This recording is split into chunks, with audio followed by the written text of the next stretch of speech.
pertanyaan berikutnya, Ustaz. Waalaikumsalam Kalau warahmatullahi. ini mengenai usaha.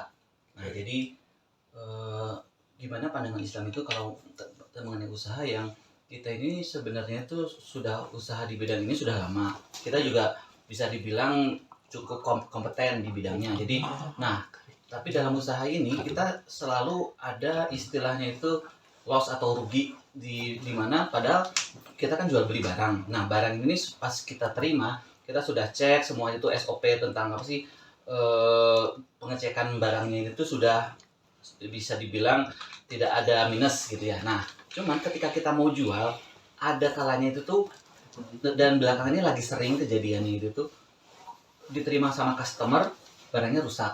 Ada yang memang karena perjalanan, jadi walaupun fisiknya rusak pas pertama dinyalain langsung mati. Tapi ada juga yang memang sempat jalan 2 hari, tapi kan itu masih dalam garansi toko kita.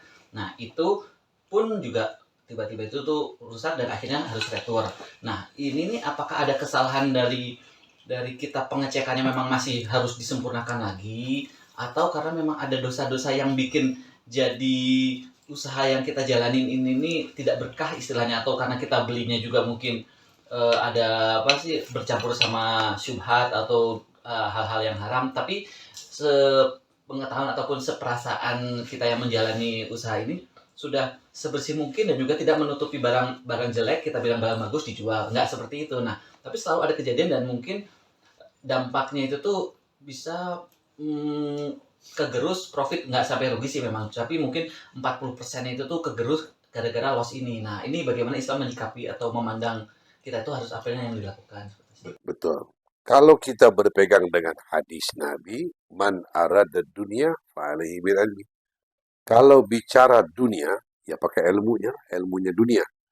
Jadi coba berusaha sebagai pengusaha atau pedagang, kita tidak melihat ayat apa dulu, zikir apa dulu, ibadah apa dulu yang harus saya lakukan biar mantap ini. Dengan kejadian dan problema yang sedang kita jalani. Coba jangan lihat itu dulu. Ada orang berpendapat, mungkin karena kamu kurang sodako, mungkin karena kamu kurang sholat duhanya, cobalah baca waqiah pagi-pagi sebelum buka bisnis. Itu kan bagian ibadah tuh. Kita mencoba untuk memberitahu ilmu dunianya, manajemennya, quality controlnya, harus belajar lah.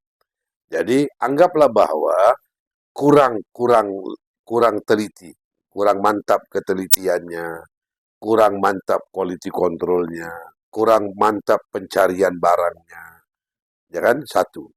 Jadi yang paling utama ketika ada sedikit penurunan dari keuntungan atau malah merugi dalam usaha apapun, jangan cari ibadah dan zikir dulu.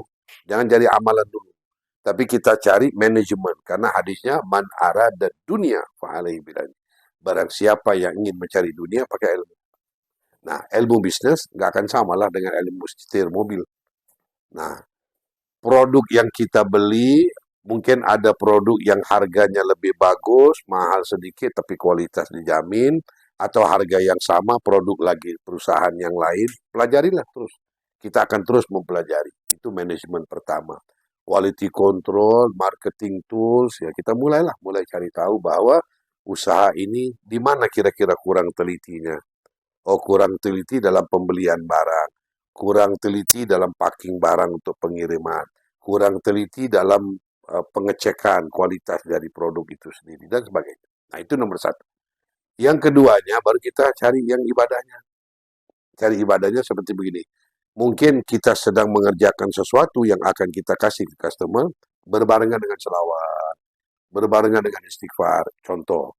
Atau dalam keadaan kita berwudu, kita kerjain sesuatu dalam keadaan berwudu. Nah, sholat duha, sholat malam, baca surat-surat yang ada di Quran, bonuslah tambahan. Yang paling tepatnya yang lebih harus diperhatikan, oh mungkin saya sambil selawat. Satu. Kedua, kita sambil dalam keadaan wudu. Kerjain itu. Nah, tapi tetap balik ke yang pertama, knowledge of business. Pengetahuan tentang bisnis harus dipertingkat. Kita telusurilah Google dan sebagainya untuk mendapat informasi tentang produk yang sudah kita pakai, mungkin ada yang lebih baik. Manufaktur yang kita pesan, mungkin ada yang lebih baik. Nah, barang ini kita dapat dari lokal, tapi mungkin dari luar ada yang lebih baik. Apa aja, kita harus ada peningkatan. Nah, Kemudian baru kita barengi dengan ibadah. Sambil berselawat, sambil beristighfar, sambil dalam keadaan wudhu kita jalan. Dan keuntungan yang ada selalu ada diniatkan di sisi untuk sodako selain zakat mal yang wajib. Nah, sodako ini pun bisa menjadi sebab mengurangi masalah yang membawa kepada kerugian lah. Selalu ingat, Rasulullah adalah seorang pedagang atau pengusaha. Jangan cuma itu, rapinya manajemen dalam usaha dan perdagangan Nabi sampai Khadijah jatuh hati.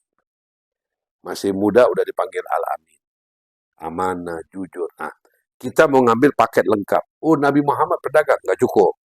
Nah, sampai ada orang, walaupun kita sibuk dengan pedagang, waktu jangan dimundur. Waktu sholat jangan dimundur. Mundurkan waktu sholat karena ada customer yang sedang kita ladeni. Boleh nggak dalam Islam? Oh, makanya kalau udah waktu azan tuh tinggalin aja kerjaan. Bukan itu. Itu bukan caranya. Kita selesaikan satu pekerjaan, baru kita sholat. Tidak ada masalah. Tidak ada haram. Tidak ada menjadi sebab, oh makanya rezekinya macet. Enggak. Knowledge, knowledge of business. Jadi pengetahuan tentang usahanya harus mantap. Harus mantap. Nah, kalau perlu, kita cari tahulah informasi ada orang kita 10 tahun di bidang ini. Mungkin ada orang 20 tahun. Kita tanya dia. Nah, seperti perusahaan-perusahaan lah, kantor-kantor gitu kan. AC-nya diservis oleh satu orang, kualitasnya tetap tidak menambah. Mungkin kita cari tahu, oh ada satu orang yang lebih bagus, pengalamannya lebih lama. Contoh. Tetap business management dan knowledge of business harus dipertingkat. Itu nomor satu. Baru yang keduanya ibadah, zikir. Yang saya bilang tadi lah, sambil dalam keadaan utuh kita mengerjakan sesuatu, ada sodako yang kita sisihkan. Nah, itu pun baik juga untuk mendukung rezekinya biar lancar dan ada penyelamat dari hal-hal yang tidak terjangkau oleh kita. Wallahu a'lam bishawab. Nah, ini kalau misalnya kita sudah di jalur yang benar, ternyata memang tetap masih lost, berarti kita memang harus ya udah ini jalannya begitu saja pasrah seperti itu atau Jangan. Allah Subhanahu wa taala menyuruh kita gini, fa idza faragta fansab wa ila rabbika, terus tuh, artinya produktif terus. Inovasi terus. Jadi ada hal-hal baru yang kita cari. Jangan cukup di situ, jangan. Di dunia internasional bilangnya begini, jangan berada di zona nyaman. Zona nyaman membuat kita nggak akan jadi lebih baik. Nggak akan jadi lebih baik. Bersyukur dengan apa yang ada. Memang betul, tapi mau dapat lebih. Harus dapat lebih.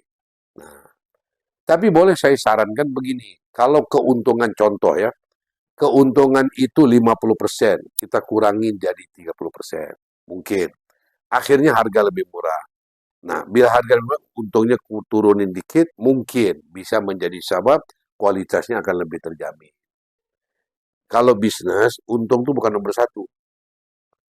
Ada orang untungnya cuma 5 perak, 500 perak, untung 500 perak, tapi yang pesan 2 juta orang. Ada orang yang untungnya 100 ribu, yang pesan cuma 100 orang. Itu aja udah beda. Nah, itu maksudnya. Sebagai pengusaha, jangan untung menjadi pilihan utama. Bukan. Konsistensi dalam melayani konsumen, kemudian kualitas dalam memberikan jasa, itu nomor satu kan. Nah, jadi untung yang kecil bukan berarti kita rugi. Enggak. Ya. Jadi usahakanlah, yang paling penting adalah ilmu. Ilmu lah. Karena Nabi yang bilang, man arad dunia fa'alaihi bilang. Kalau dunia yang kita atur, ya pakai ilmu. Usaha yang kita jalani, pakai ilmu dunia. Ilmu usaha. Nah, Islam bilang menghindari ini. Secara Islam juga kita harus tahulah. Hati-hati. Wallahu a'lam.